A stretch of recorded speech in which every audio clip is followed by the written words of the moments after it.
And still talking sport, Luka Doncic had 21 points and 12 assists. And Kristaps Porzingis scored 25 points to lead the Dallas Mavericks to the 116-103 victory over the Denver Nuggets on Saturday night.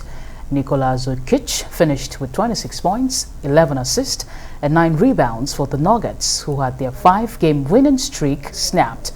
Michael Porter Jr. scored 17 of his 23 points in the fourth quarter, and Will Barton also had 23 for Denver.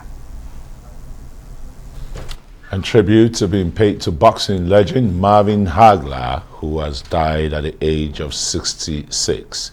He was the undisputed middleweight champion from 1980 to his loss to Sugar Ray Leonard at Caesars Palace in Las Vegas in 1987.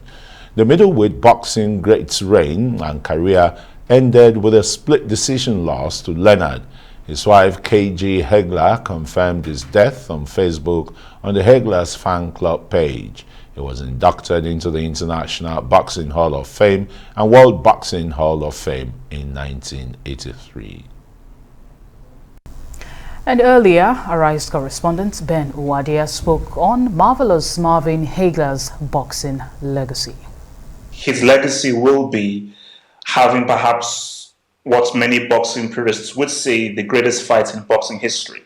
You know, when you think of, several fights, whether it's Tyson versus Holyfield, whether it's Rumble in the Jungle, whether it's a Thriller in Manila, those are the ones that really come to mind. But many people say the fight, specifically that first round between Tommy the Hitman Hearns and Marvelous Marvin Hagler, people argue that as perhaps one of the most brutal, the most exciting, and the most action-packed boxing round, or one of the most action-packed boxing fights in history. And I think that is what made Hagler such a respected boxer that's beyond just, the Mike Tysons, the Muhammad Ali's, the Sugar Ray Leonards, and so forth. Whenever let's say you moved away from the heavyweight to the division and so forth, and you focus on Hagler and his division, people say, wow, no, he always brought it in the boxing fights. He always entertained the crowd. He was also respected outside of the ring, but he was very brutal in the ring. And I think fans in general, whether you're a boxing fan, even if you're a boxing purist who represents the sweet science of boxing,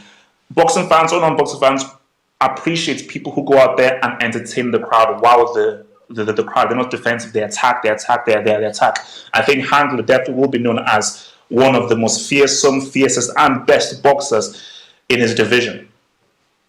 Definitely. Well, you want to talk about that division and the fact that, it had some of the best fighters, Roberto Duran, Sugar Ray already, like you mentioned, Hein and Marvin Hagler.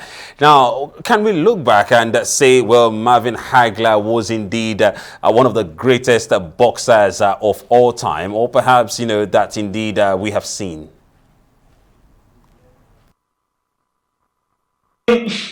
You have to respect what Floyd Mayweather has done. 50 fights undefeated. You have to also respect what Mike Tyson was before. He obviously suffered that his first loss in Tokyo. And again, Muhammad Ali, George Foreman. So they've been very amazing boxers. So calling Hagler one of the greatest boxers of all time, I think would be a stretch, but I would say he's definitely one of the most respected, one of the most entertaining, and specifically one of the most brutal boxers out there. So there are just some boxers who you don't really want to be in a ring with, and if you're going to be in a ring with them, you're going to have to bring it all the way through. Hence why you have to respect Sugar Ray, even if it was people might find it a controversial decision, compliment him on surviving Hagler and being able to somehow win the match, whether you believe the judges or not. So I think Hagler was definitely a very respected boxer, and somebody who the key thing is entertaining. Rather than saying he's the greatest, is the best,